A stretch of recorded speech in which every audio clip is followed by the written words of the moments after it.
Bueno amigos, muchos me han pedido el diagrama del arranque y paro del motor trifásico con puertas lógicas. No solamente les voy a dar el diagrama, sino cómo se hace, cómo se resuelve el ejercicio. Entonces dice así, arranque y paro de un motor trifásico con puertas lógicas. Este es el enunciado. Dice, número 1, al presionar el botón de arranque el motor se activa. Número 2, al presionar el botón de paro el motor se desactiva. Y número 3, al dispararse o activarse la protección térmica el motor también se detiene. Entonces aquí tenemos el diagrama de control de un arranque y paro. ¿Qué necesitamos? Necesitamos un botón de arranque, un botón de paro, una protección térmica, un contactor, que es el que a su vez va a manejar el motor trifásico. Entonces, al contactor en una de las líneas, en uno de los extremos, tiene línea 2. Para que el contactor se active, en este otro extremo de la bobina debería llegar el L1. ¿Qué necesitamos hacer para que llegue el L1? Presionar el botón de arranque. Al presionar el botón de arranque, este contacto se cierra y como el paro y la protección térmica son contactos cerrados, en ese momento se energiza el contactor y a su vez mete a trabajar el motor trifásico. Ahora bien, como esto es un botón, en el momento que yo suelto, la bobina se debería desactivar. Pero para eso entonces hacemos un enclavamiento. ¿Cómo se hace el enclavamiento? Con un contacto abierto del contactor. Y va en paralelo, siempre va a ir en paralelo con el botón de arranque, sin importar si el botón de arranque va aquí, al principio, al final o en el medio.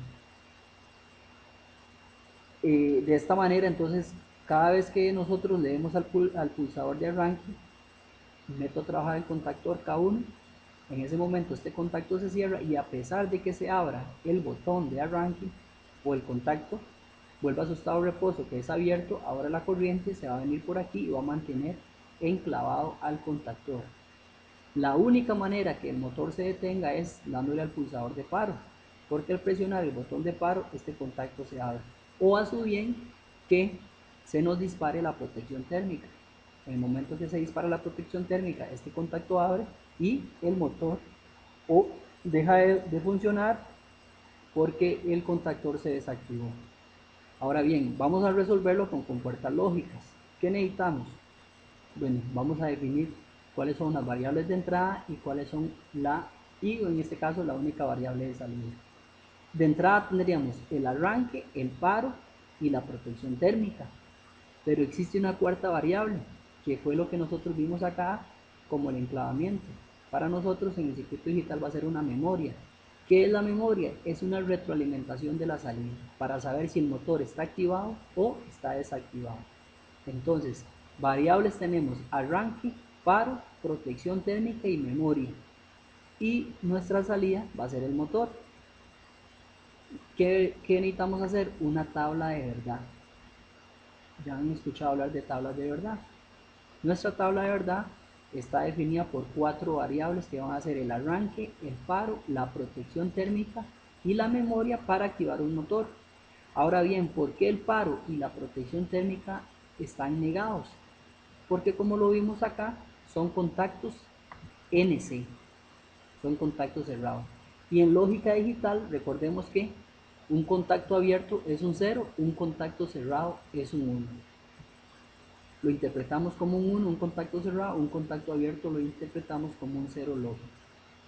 Entonces, tendremos la variable de arranque, la del paro, la protección térmica negados porque son contactos cerrados y la de la memoria para activar aquí a un motor. Ahora bien, una tabla de verdad está de 4 variables, está conformada por 16 estados o 16 combinaciones que van de 0 a 15. Y lo que hay que ir analizando combinación por combinación para ver en qué momento se nos activa el motor de acuerdo al enunciado. Vamos a analizar el primer ejemplo. Si el arranque está en 0, o sea, está abierto el contacto, el paro también está abierto el contacto, la protección térmica tiene el contacto abierto y la memoria tiene el contacto abierto, ¿qué creen ustedes? El motor no va a trabajar, por eso es un 0. ¿Cuándo debería trabajar el motor? El motor debería trabajar siempre y cuando el paro y la protección térmica tengan un 1 lógico, o sea, estén cerrados. Cualquier otra combinación va a provocar que el motor esté desactivado. Entonces, con solo que el paro, la protección térmica tenga un 0, la salida es 0. Entonces aquí va a ser un 0, en la segunda también, en la tercera combinación también, cuarta, quinta, en la sexta. ¿Qué pasa? Está cerrado el paro y la protección térmica, pero no tenemos ni el arranque ni la memoria. Entonces, por consiguiente, también el motor está desactivado. Veamos la opción 7. Tenemos cerrado el paro, tenemos cerrado la protección térmica y tenemos cerrado la memoria. Eso quiere decir que en ese momento el motor debería trabajar. En la opción 8, 9, 10, 11, 12 y 13, en una de estas opciones, siempre el paro, la protección térmica fueron un 0, estaban abiertos, por consiguiente el motor no trabaja. Veamos la opción 14. El paro y la protección térmica están cerrados y si el arranque está cerrado, en ese momento el motor trabaja. Entonces, primero se da la opción 14, cuando se genera la opción 14, inmediatamente se genera la opción 15, que es que en ese momento entra, se activa la salida y por consiguiente retroalimenta a quién, a la memoria, que mantiene un 1 y en ese momento también el motor trabaja. En el momento que yo suelto el botón de marcha, se da la opción 7, que ya la memoria queda activada y por consiguiente el motor trabaja. Entonces, de las 16 combinaciones posibles, solamente en 3 se nos activó el motor. Ahora bien, recordemos que a partir de una tabla de la verdad, donde la salida fue un 1, sacamos una función y vemos en este momento que esta es la función. Ahora bien, me interesa donde la salida fue un 1, que serían estas que están en color amarillo. Entonces, ¿cómo sacamos la combinación de la tabla de la verdad? Cuando es un 0, la variable queda tal como está. Perdón, cuando es un 0, la variable es lo inverso a como se encuentra en el encabezado. Cuando es un 1, se copian tal como están. Entonces, como la A es un 0, se coloca A negado. Como el P negado y el OL negado son un 1, se colocan P negado y OL negado. Y como la M es un 1, se coloca tal como está, M. Terminamos la primera combinación, sumamos y vamos con la siguiente, que sería la 14. Quedaría A, P negado, OL negado y como la memoria es un 0, se coloca negada, entonces M negado. Sumamos y vamos con la siguiente combinación donde se coloca tal como están porque todas fueron un 1, entonces quedaría A, P negado o L negado, M. Esta es la función lógica para hacer el circuito lógico. Esta función lógica podemos simplificarla. ¿Cómo? Con el álgebra de Boole. Podemos utilizar factor común o ley distributiva, donde dice que, si ustedes logran ver, hay varias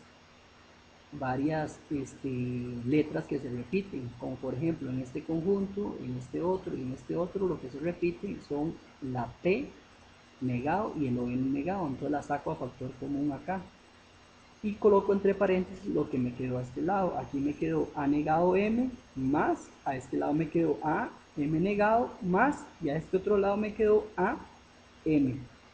Cierro paréntesis. Puedo simplificar lo que está entre paréntesis también. Copio el P negado o L negado entre paréntesis y lo que voy a hacer es entre estos dos conjuntos, lo que se repite es la letra A. Saco a factor común la letra A y abro paréntesis lo que me quedó aquí, M negado, más lo que me quedó a este otro lado, que fue M. Sumo y copio exactamente la negado M que no hemos simplificado hasta el momento, que está acá. Seguimos simplificando, bajo el P negado o L negado, aquí sabemos que M negado más M es igual a 1, entonces esto que está entre paréntesis se va y me queda solo A más A negado M, lo copio aquí, y esto todavía lo podemos simplificar, lo que está entre paréntesis, aplicando uno de los teoremas del álgebra de Boole, que donde dice que A más A negado M es igual que decir A más M. Entonces, ¿cómo queda la función? P negado o L negado por A más N. O sea, el paro por protección térmica negados por, entre paréntesis, A más N. O sea, arranque más memoria. Ahora sí, lo que vamos a hacer es el circuito lógico. ¿Cómo nos quedó el circuito lógico? ¿Qué es lo que nos interesa? Por aquí yo lo tengo un poquito más grande y de esta manera este es el circuito lógico.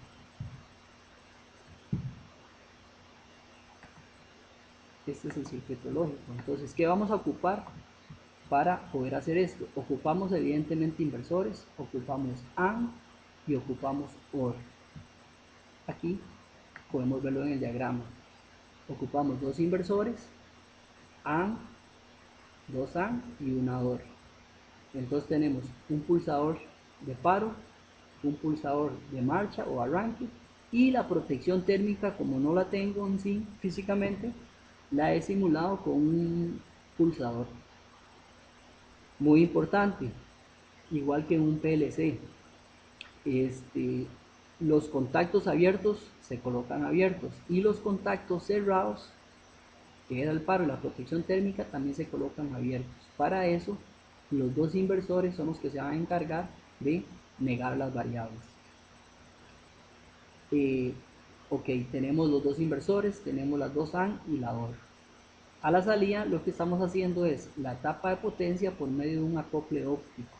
En este caso el código es el MOC3020, que él es un photo triac.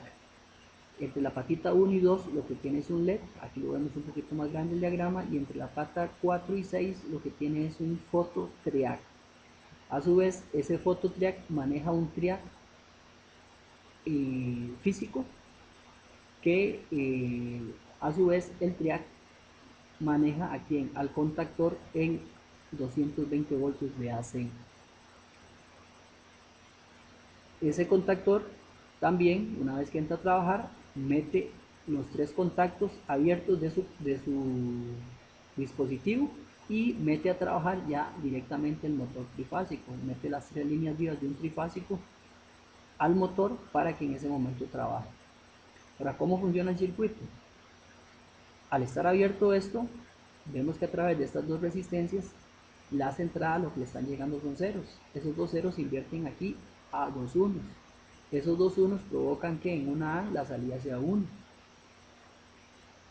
Ese 1 se mantiene en esta entrada. Aquí también tenemos abierto, por lo tanto en esta entrada hay un 0. Inmediatamente la salida al estar desactivada provoca un 0 y esa retroalimenta esta entrada. Entonces en una OR 0 más 0 es 0. Por consiguiente ahora 1 por 0 es 0, lo que tenemos ahí en la salida. Por consiguiente entonces el LED del acople óptico no está encendido, no manda un rayo de luz al fototriac, el fototriac no cierra el paso a la patita de gate del triac de potencia, y por consiguiente el triac de potencia no puede meter el contactor y el contactor no puede cerrar los contactos. Ahora bien, cuando yo le doy al pulsador de arranque, aquí aparece un 1 lógico. Y como esto es una suma, no importa que haya caído un 0. 1 más 0 es 1. Ese 1 en esta entrada y el 1 que estaba en esta otra entrada provocan que en esta haya un 1 a la salida. Este 1 que está aquí a la salida retroalimenta a esta entrada. Y aquí aparece un 1. Y no importa que usted haya soltado el pulsador de arranque, sigue siendo 0 más 1, 1. Por eso es que es importante que esto sea una OR. Eso a su vez hace que el LED encienda, que emita un rayo de luz al fototriac. El fototriac conduce y va a ser la corriente de gate para el triac de potencia, y el triac de potencia, una vez que entra a trabajar, mete al contactor en 220 voltios de corriente alterna, y por consiguiente el contactor cierra sus tres contactos para meter las tres líneas vivas del motor trifásico, y de esa manera trabaja.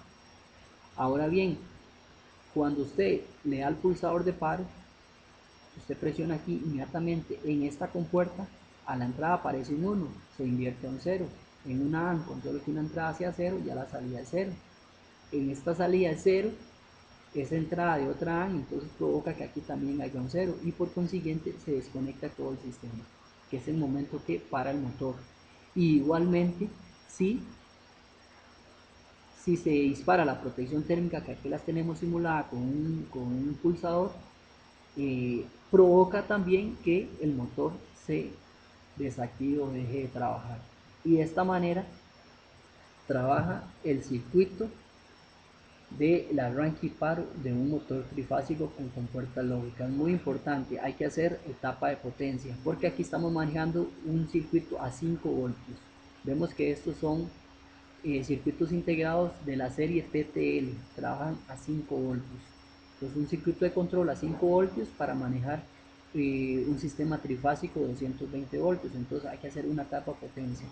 Este es un integrado muy utilizado para hacer etapas de potencia debido a que este, es un semiconductor.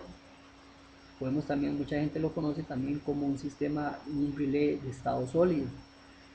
A diferencia de un relé electromecánico, un relé de estado sólido es mucho más pequeño, ocupa menos espacio, no hay contactos, eh, contactos físicos, contactos electromecánicos, no hay desgaste, puede trabajar a altas frecuencias por ser un semiconductor y es mucho más rápido para trabajarlo.